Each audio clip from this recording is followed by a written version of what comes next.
सभी श्याम भक्तों को जय श्री श्याम। कैसे हैं आप? आशा करती हूँ कि आप अपने स्थान पर कुशल से होंगे। सर्वप्रथम आप सभी को अश्विन मास के शारदीय नवरात्रों की बहुत बहुत शुभकामनाएं।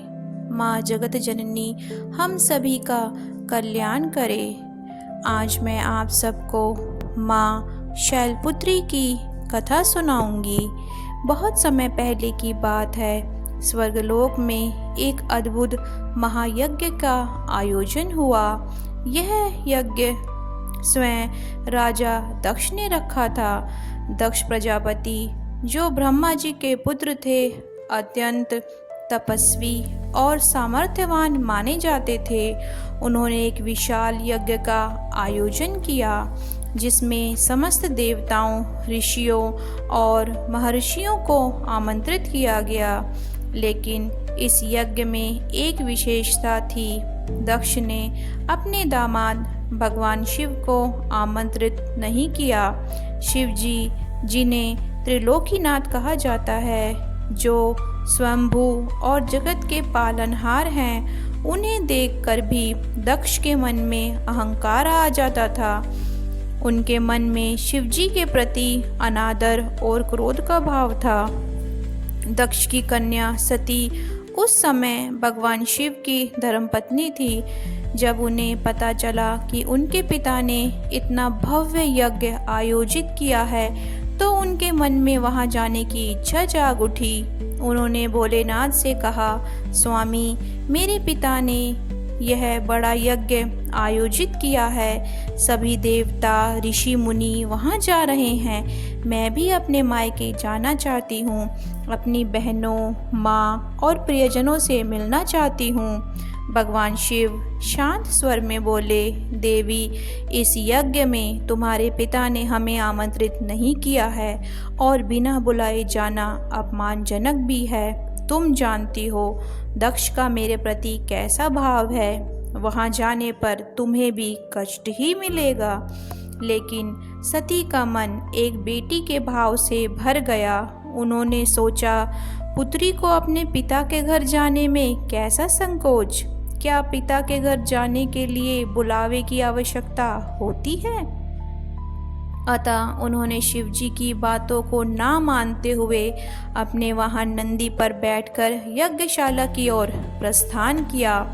जब सती वहां पहुंची तो देखा कि समस्त देवता, ऋषि मुनि, गंधर्व, यक्ष और अप्सराएं उपस्थित हैं। हर ओर वैदिक मंत्रों की गूंज है। हवन की अग्नि प्रज्वलित हो रही है, किंतु किसी ने भी उनका विशेष स्वागत नहीं किया। तब माँ सती ने देखा कि ना तो उनके पिता ने उन्हें स्नेह से बुलाया, ना ही उनके पति शिव का यज्ञ में स्थान रखा गया। सती का हृदय व्याकुल हो उठा। उन्होंने अपने पिता दक्ष से पूछा, पिताजी, आपने इतना बड़ा यज्ञ आयोजित किया, सभी देवताओं को आमंत्रित किया, परंतु मेरे पति जगत पालक महादेव को आपने क्यों नहीं बुलाया? क्या वे आपके दामाद नहीं हैं? दक्ष ने क्रोध और घृणा से भरे शब्दों में उत्तर दिया, शिव, वे तो शमशानवासी, भस्म विभूषित भूत प्रेतों के संग रहने वाले हैं। वे देवताओं की मर्यादा में कहाँ आते हैं? इस यज्ञ में उनका कोई स्थान नहीं। दक्ष के ये कटु वचन सुनकर सती का हृदय छलनी हो गया। उन्हें लगा कि उन्होंने सचमुच शिवजी की बात ना मानकर बहुत बड़ी भूल की है। अपमान और दुख से व्याकुल होकर सती ने यज्ञशाला के मध्य में खड़े होकर घोषणा की, जिस शरीर को इस पिता ने जन्म दिया है, उस शरीर से आज से मैं मुक्त होती हूँ। ऐसे पिता के घर में रहना जहाँ मेरे आराध्य का अपमान हो, मेरे लिए असह्य है। और फिर उन्होंने योगाग्नि से स्वयं को भस्म कर लिया। समस्त सभा स्तंभ रह गई। आकाश कांप उठा। देवताओं के मन में भय व्याप्त हो गया। जब यह समाचार कैलाश पहुंचा तो भगवान शिव का क्रोध भयंकर रूप धारण कर चुका था। उन्होंने अपने जटाओं से एक केश उखाड़कर भूमि पर मारा, जिससे वीरभद्र और भद्रकाली प्रकट हुए। उन्होंने यज्ञशाला में पहुंचकर सबका विध्वंस कर दिया। अनेक देवता घायल हो गए और दक्ष का मस्तक भी काट दिया गया।